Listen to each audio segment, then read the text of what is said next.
बिस्मिल्लाहिर्रहमानिर्रहीम। अस्सलामुअलैकुम वरहमतुल्लाहि वबरकातुहू।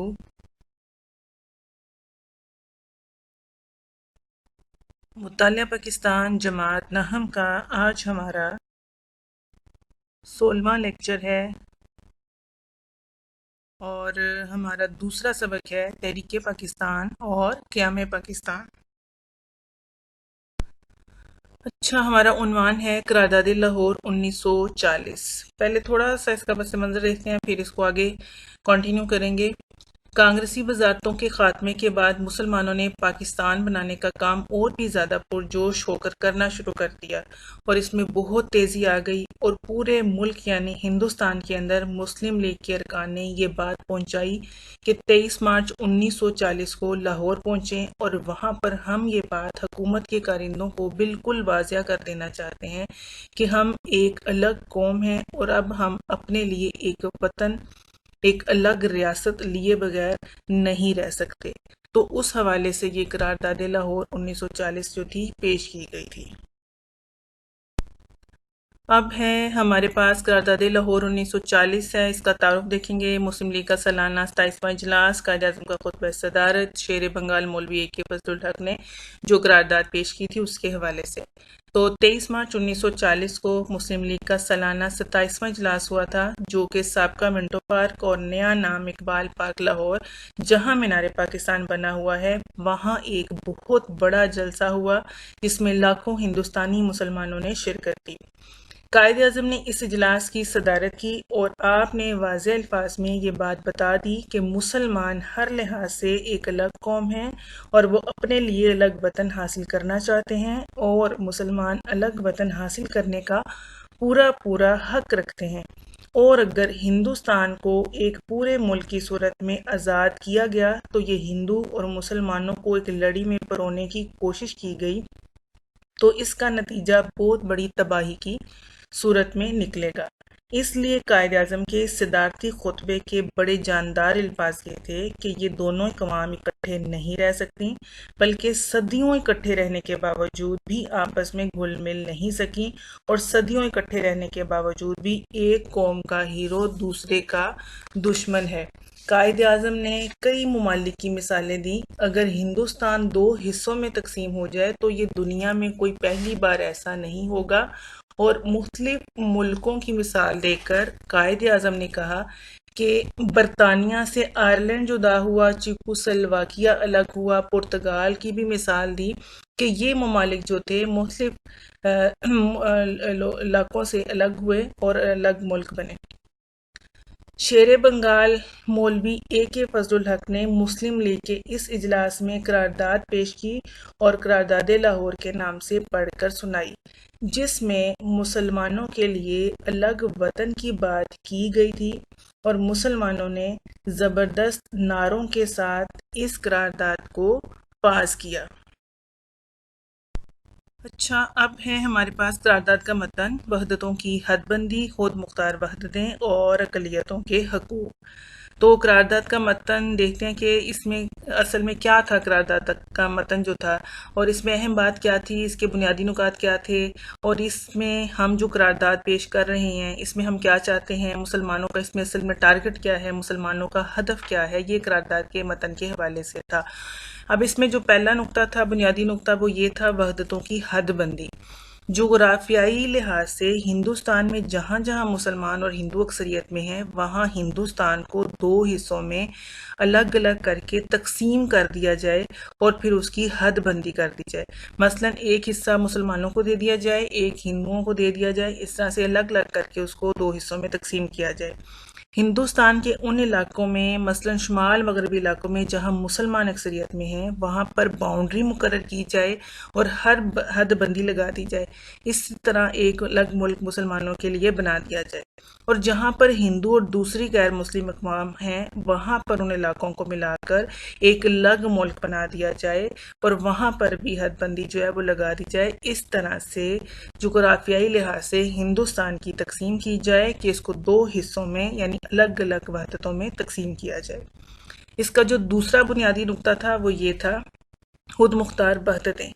अच्छा, मतलब जो दो मुल्क बनेंगे, एक हिंदुओं का और एक मुसलमानों का, वो दो वहदतें ही होंगी। वहदत से मुराद एक होता है, मतलब एक इलाके में एक ही कौम और दूसरे इलाके में दूसरी कौम होगी। तो इसमें ये बताया गया कि इसमें ऐसा हरगिज़ नहीं होगा कि मुसलमान हिंदुओं के अक्सरियती इलाके में या हिंदू मुसलमानों के इलाके में मुदाखलत करें, ऐसा बिल्कुल भी नहीं होगा। हिंदुस्तान को दो हिस्सों में, मतलब मुसलमानों के और हिंदुओं में अलग अलग तकसीम किया जाएगा, और ये दोनों इलाके, दोनों ममालिक जो हैं खुद मुख्तार होंगे। हिंदू अपने अक्सरियती इलाके यानी जब अपने मुल्क का फैसला जो है वो खुद कर सकेंगे, और जहां मुसलमान अक्सरियती इलाके में होंगे वहां पर मुसलमान खुद अपना फैसला करेंगे। तो लिहाजा दोनों किसी तरह से भी एक दूसरे के मामलात में कोई दखल अंदाजी नहीं करेंगे। इसके बाद जो तीसरा बुनियादी नुकता था वो अकलियतों के हकूक़ था। अकलियतों के हकूक़ का भी इसमें पूरा पूरा तहफ़्फ़ुज़ जो था वो किया जाएगा। मिसाल के तौर पर आप अगर देखें तो ये मुमकिन नहीं था उस वक़्त पूरे हिंदुस्तान के अंदर से तमाम मुसलमानों को इकट्ठा करके एक इलाके में डाल दिया जाए, और इसी तरह से पूरे हिंदुस्तान से हिंदुओं को और अकलियतों को, दूसरे गैर मुस्लिम्स को इकट्ठा करके एक इलाके में डाल दिया जाए। ऐसा नहीं था, ऐसा मुश्किल था, ऐसा नामुमकिन सी बात थी। तो जहाँ भी अलग करने थे, जैसे भी करने थे, जो भी इलाका हिंदुओं के पास जाना था वहाँ पर जो था मुसलमान थे वो अकलियत में होने थे, और जो इलाका मुसलमानों के पास आना था वहाँ पर भी हिंदू अकलियत में होने थे और दूसरी अकलियतों ने भी होना था। लिहाजा इस बात पर जोर दिया गया कि दोनों तरफ की अकलियतों का पूरा पूरा ख्याल किया जाएगा, उनके हकूक़ का तहफ़्फ़ुज़ किया जाएगा, उनको भी वही हकूक़ हासिल होंगे जो दूसरे लोगों को दिए जाएंगे।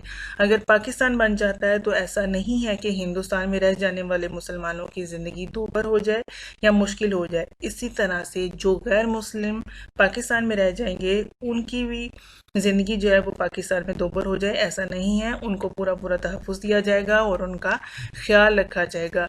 ये इस करारदाद का एक अहम नुक्ता था अक़लियतों के हकूक़ के हवाले से। अब देखते हैं करारदाद पर रद्द अमल कि करारदाद जब पास हुई 1940 में तो इसके ऊपर रद्द अमल क्या आया हिंदुओं की तरफ से और बरतानवी प्रेस की तरफ से। ये करारदाद 23 मार्च 1940 को जैसे ही पास हुई तो हिंदुओं ने सख्त रद्द अमल दिया। वो बड़े शदीद गुस्से में आ गए, उन्होंने खुल्लम खुल्ला इसका इजहार किया। गांधी और कांग्रेस ने इस करारदाद की सख्त मुखालफत की और कहा कि मुसलमानों का ये रवैया इंतहाई गैर संजीदा है। वो एक्सेप्ट ही नहीं थे कर पा रहे इस चीज़ को कि करारदाद पास हो गई है तो अब मुसलमानों को पाकिस्तान बनाने से नहीं रोक सकता कोई। लिहाजा वो अंदर से असल में खौफजदा हो गए थे। तो गांधी ने कहा कि ऐसा नहीं हो सकता कि हिंदुस्तान के दो टुकड़े कर दिए जाएं, बल्कि ये कहा कि हिंदुस्तान ज़रूर आज़ाद होगा मगर एक मुल्क की सूरत में आज़ाद होगा। तो हम इस करारदाद को बिल्कुल भी नहीं मानते। तो हिंदू अखबारात ने इसका मजाक उड़ाया और इसको मुसलमानों ने करारदाद लाहौर का नाम दिया था, लेकिन हिंदुओं ने तंजन इसे करारदाद पाकिस्तान का नाम दे दिया, और हिंदू प्रेस ने करारदाद लाहौर को करारदाद पाकिस्तान का नाम देकर इसको करारदाद पाकिस्तान के नाम से छापना शुरू कर दिया, जो कि मुसलमानों के लिए बड़ा खुशाइन था कि हिंदुओं ने करारदाद लाहौर को करारदाद पाकिस्तान के नाम से एक्सेप्ट कर लिया है, इसको कबूल कर लिया है, ज़हनी तौर पर उन्होंने कबूल कर लिया था। अब सिर्फ चंद सालों की मंजिल बाकी थी कि पाकिस्तान बनता। अच्छा, इसके बाद बरतानवी प्रेस ने भी इसको जिना का पाकिस्तान कहकर इसका मजाक उड़ाया, लेकिन जब ये करारदाद मंजूर हुई तो इसके सिर्फ 7 सालों के बाद ही मुसलमानान बर सगीर ने अपनी जद्दोजहद के नतीजे में पाकिस्तान बना लिया।